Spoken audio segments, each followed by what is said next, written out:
formoso és, Rei do universo, tua glória enche a terra e enche o céu.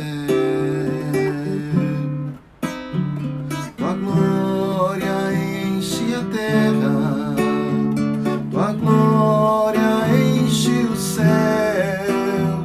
Tua glória enche minha vida, Senhor. Quão formoso és, Rei do universo, tua glória enche a terra e enche o céu.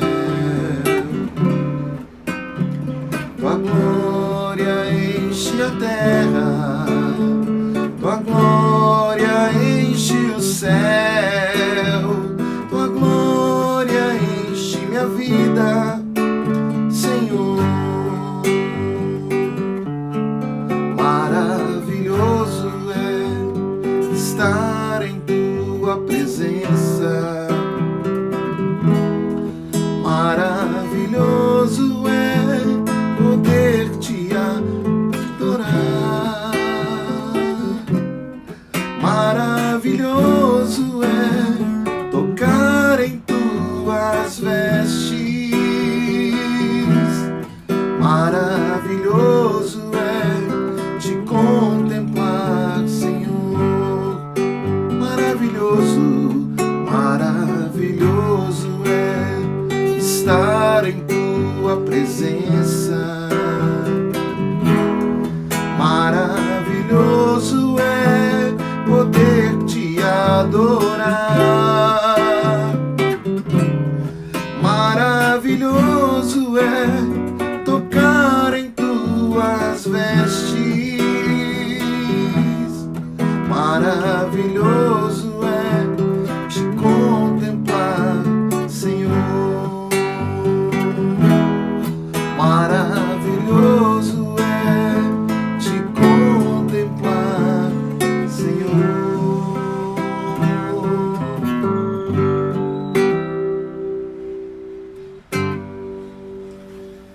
Maravilhoso estar na presença do Senhor. Primeiramente, bom dia.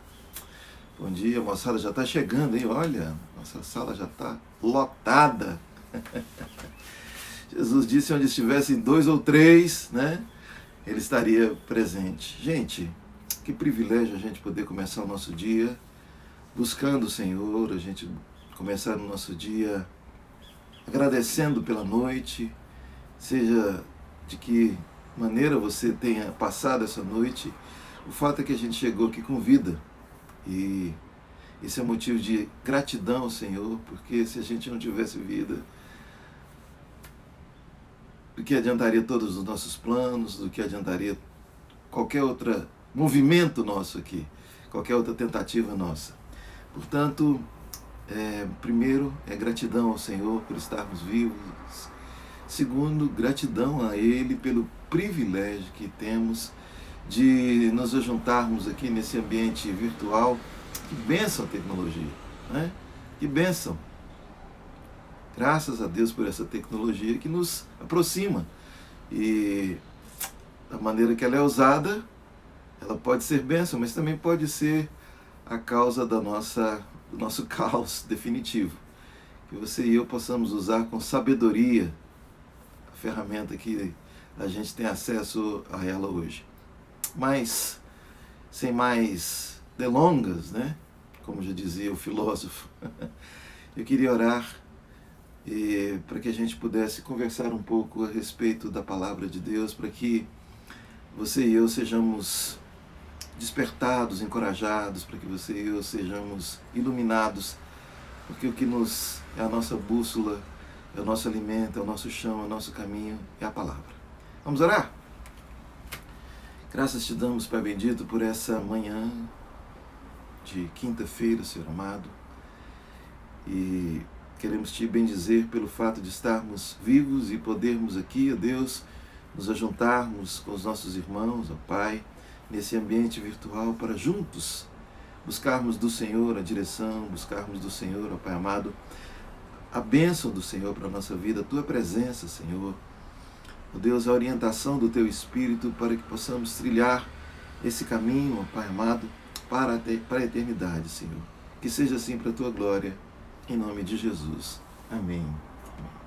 Eu queria usar como pretexto um texto aqui. Eu sempre tenho dito que nós aqui não estamos interessados, não é o nosso propósito trazer sermões e nem estudos bíblicos, estudos sistemáticos.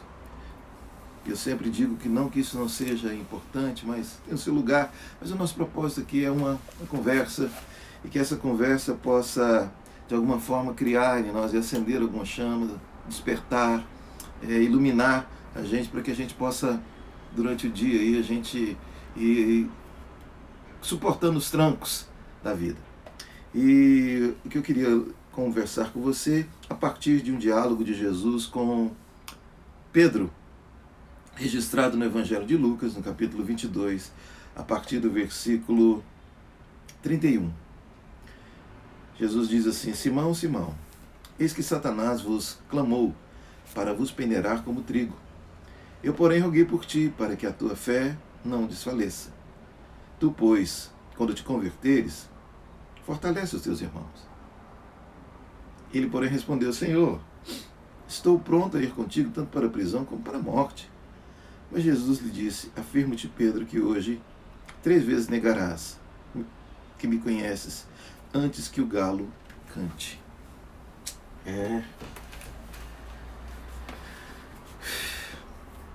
A história de Pedro é por demais conhecida de todos nós, né? Esse episódio de negar a Jesus.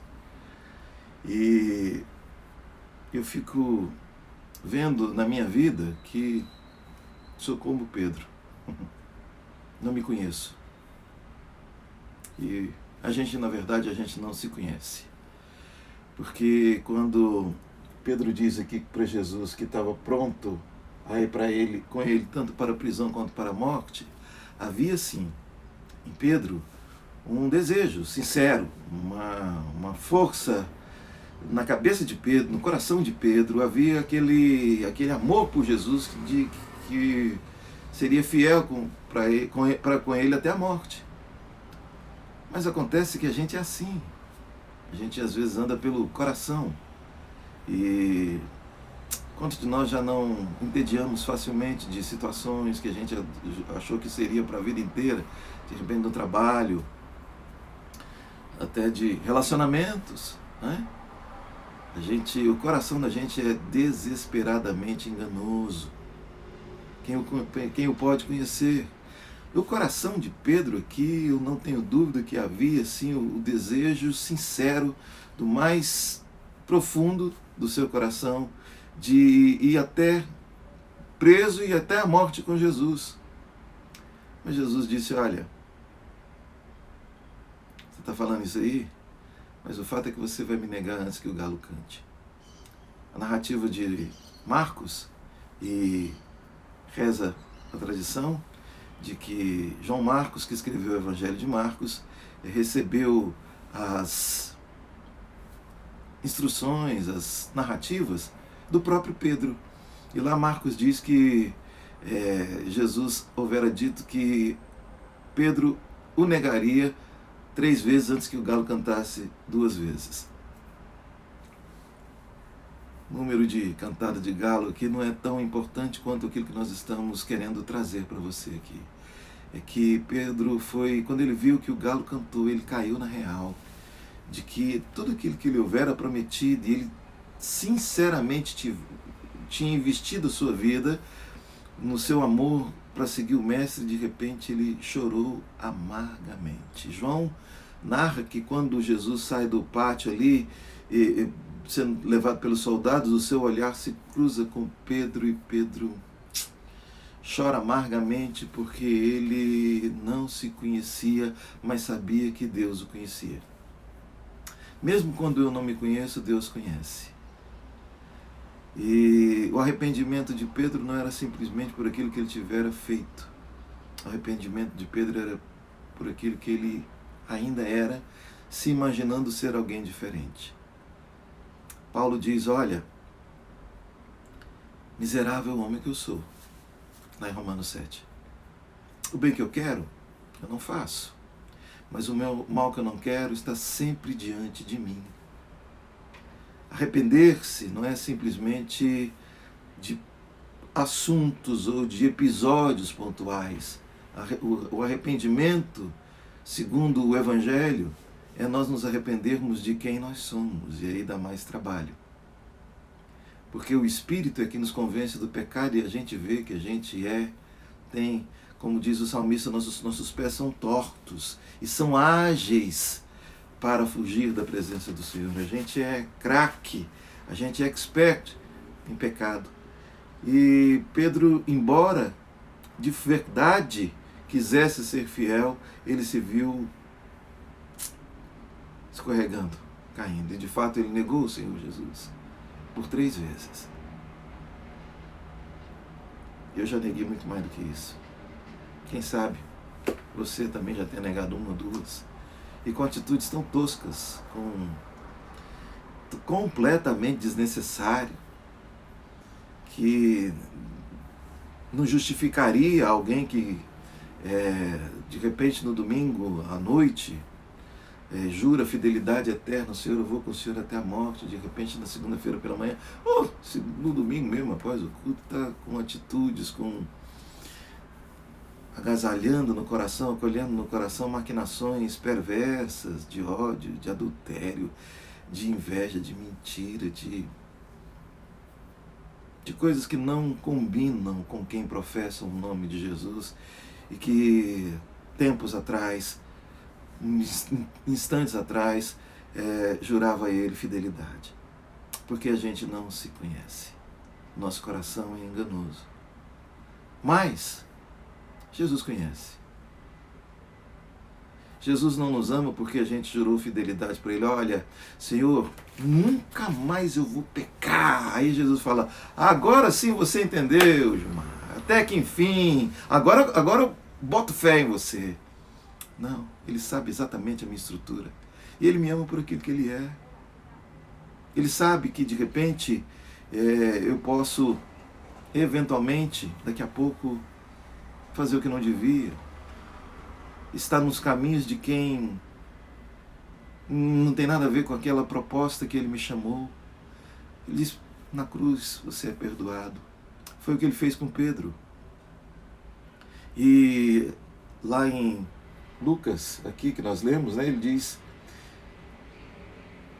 quando você se converter, você vai fortalecer os seus irmãos. A gente fortalece o outro não quando a gente é forte de si mesmo, mas quando a gente entende que é na nossa fraqueza que o poder de Deus se aperfeiçoa, como diz Paulo. Porque quando a gente se firma naquilo, nosso caráter, na nossa estabilidade, a gente se engana, a gente não conhece a gente. Mas quando a gente se anda na misericórdia e na graça do Senhor, aquilo que me sustenta é a bondade de Deus, não é o meu charme espiritual. Não é o meu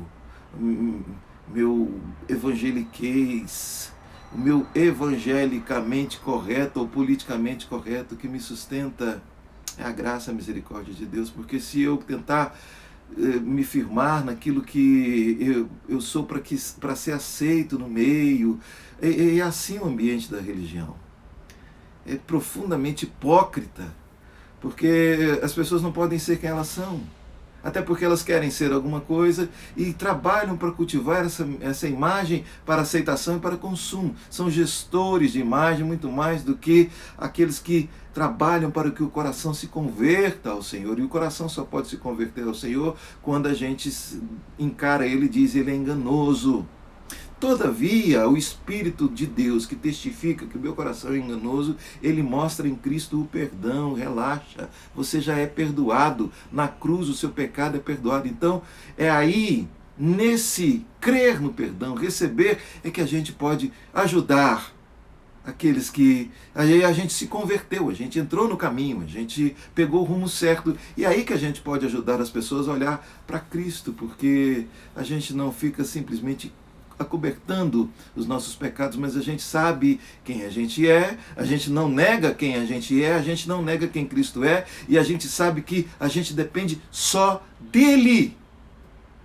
O grande problema é que às vezes a gente quer ser o Messias, a gente quer ser o herói na nossa conversão, a gente quer passar uma imagem para os outros de que o pecado é algo vencido não por Cristo em nós, mas pela nossa determinação, não é? Pela nossa força, pelo nosso... Quem venceu o pecado foi Cristo na cruz, e a gente simplesmente se apropriou pela fé desse perdão, e a gente caminha sabendo quem a gente é. Jesus chama Simão, Simão. Jesus sabia que ele era Simão, Simão. Que você e eu possamos nessa manhã entendermos que é frágil, muitas vezes, as nossas vontades.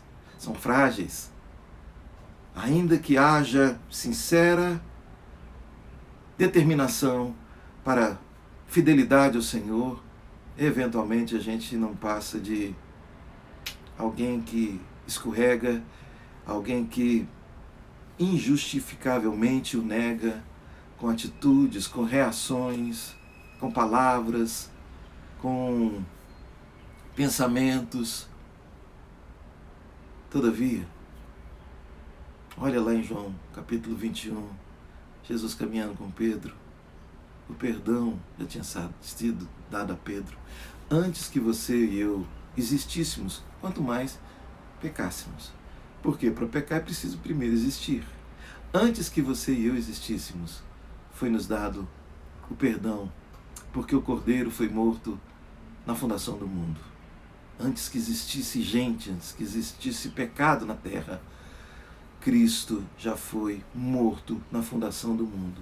Isso se concretizou visivelmente na história em Jesus, ali na cruz do Calvário. Mas o perdão por Deus já tinha sido dado. Você se lembra quando ali em Números, quando fala sobre aquela rebelião e as pessoas eram picadas pela serpente e Deus mandou Moisés erigir uma serpente de bronze no deserto, e as pessoas que fossem picadas por aquelas serpentes venenosas, ao olharem para a serpente de bronze ali, elas eram curadas, elas eram livres da morte, do efeito daquele veneno. Aquilo ali já tipificava Cristo, porque ele foi morto na fundação do mundo. O perdão já foi dado para mim e para você. Relaxa. Se aproprie do perdão de Deus. Não ande pela sua própria força. A gente vê que Pedro se converteu. Basta ler as suas epístolas. Basta ver o que ele fez ali em Atos. Mas foi um homem dependente de Deus. E ele chega a dizer lá depois, em 1 Pedro, capítulo 3, versículo 8, olha, tende amor intenso uns para com os outros, porque o amor encobre multidão de pecados. É o amor de Deus que nos sustenta. É o nosso apropriarmos, crermos no amor dele, não que nós o conquistamos pelo aquilo que fazemos, mas nós fazemos porque fomos conquistados pelo seu amor. A pegada é diferente. Quando a gente se converte, a gente ajuda os outros a servir a Deus. Quando a gente não se converte, a gente explora a boa fé e até as economias dos outros, em nome de Deus, que nada tem a ver com ele. Mas se a gente se converte, a gente dá de graça, porque a gente se sabe tão carente das misericórdias de Deus quanto qualquer um. E se ele salvou a mim, ele pode salvar qualquer um. Se eu sei quem eu sou e creio que Deus me salvou, por que eu vou duvidar da salvação de quem quer que seja? Porque eu sei que em nada sou melhor do que os outros. Foi o que aconteceu com Pedro e é o processo que acontece com qualquer um de nós que de verdade nos convertemos ao Senhor, sabendo que Ele nos perdoa não só pelo aquilo que fazemos, mas por aquilo que somos.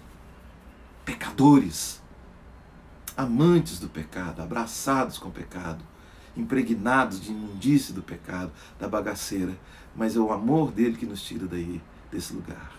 Quando você se converter, Jesus disse para Pedro, Ele diz para mim, Ele diz para todos nós. Quando a gente se converter, a gente vai fortalecer os nossos irmãos.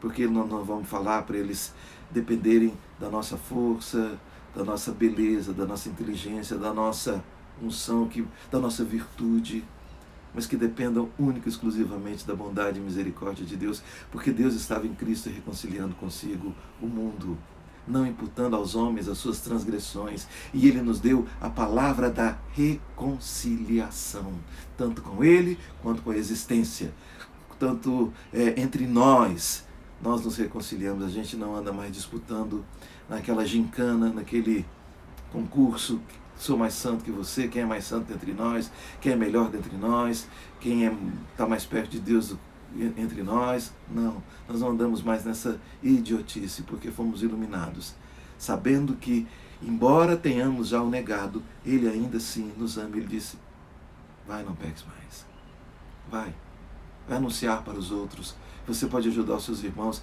porque agora você entendeu a natureza do caminho. Que a gente possa pensar nessas palavras nessa manhã, em nome de Jesus, tá? Eu tenho sido encorajado por alguns irmãos para que a gente possa falar da igreja que a gente está, né?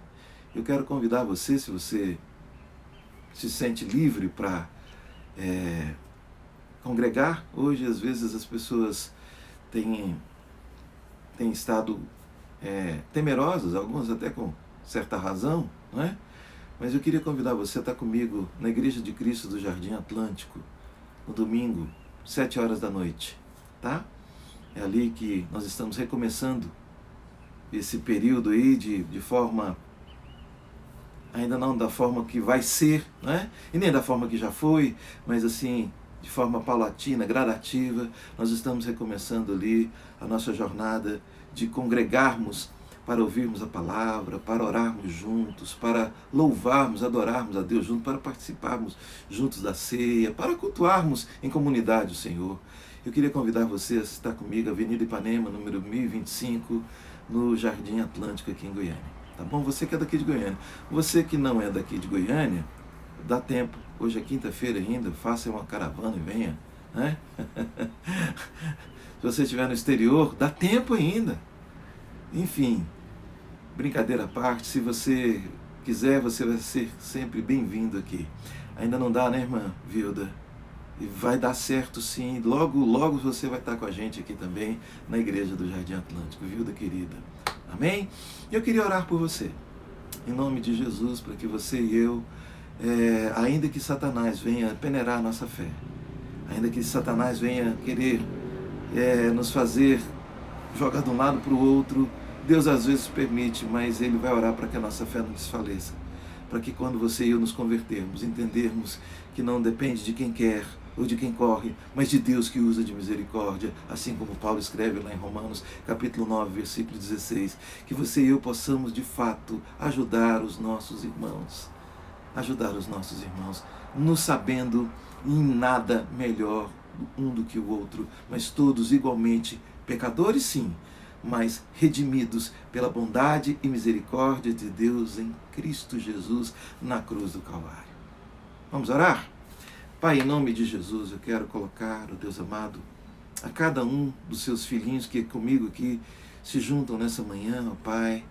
Senhor, eu quero pedir do Senhor a bênção para aqueles que estão enfermos, ó Deus, a cura, Senhor amado, para aqueles que estão, Senhor, enfermos tanto do corpo quanto das emoções, ó Deus, nesse tempo não só de pandemia, mas de paranoia, nesse tempo de ansiedade, nesse tempo de angústia, nesse tempo, ó Deus amado, de medo, de pânico, ó Pai. Tem misericórdia, Senhor, visita com paz, visita com a cura física, Senhor amado, libertando do vírus, da bactéria, da infecção, ó Deus amado. Seja, Senhor, de que natureza for essa enfermidade, o Senhor tem poder para curar. Ó Deus amado, quero pedir do Senhor a provisão para o teu filho que se encontra, Senhor amado, angustiado, ansioso, por estar passando por momentos de penúria, de vergonha, endividado, de escassez, ó Deus amado, muitos sequer tendo a condição de ter o pão, ó Pai, que seja dado pelo Senhor nesse dia, Senhor amado.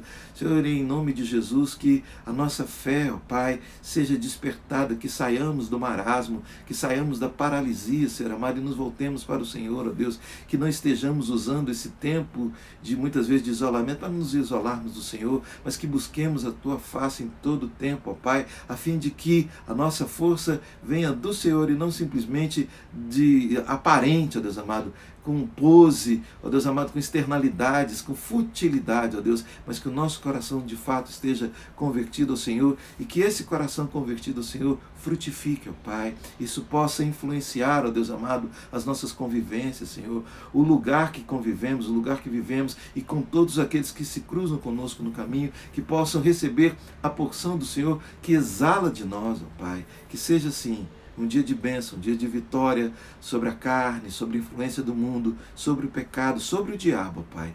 Que seja assim para a Tua glória, em nome de Jesus. Amém e amém. Amém. Louvado seja o Senhor Deus. Gente, muito obrigado aí pela sua companhia, né?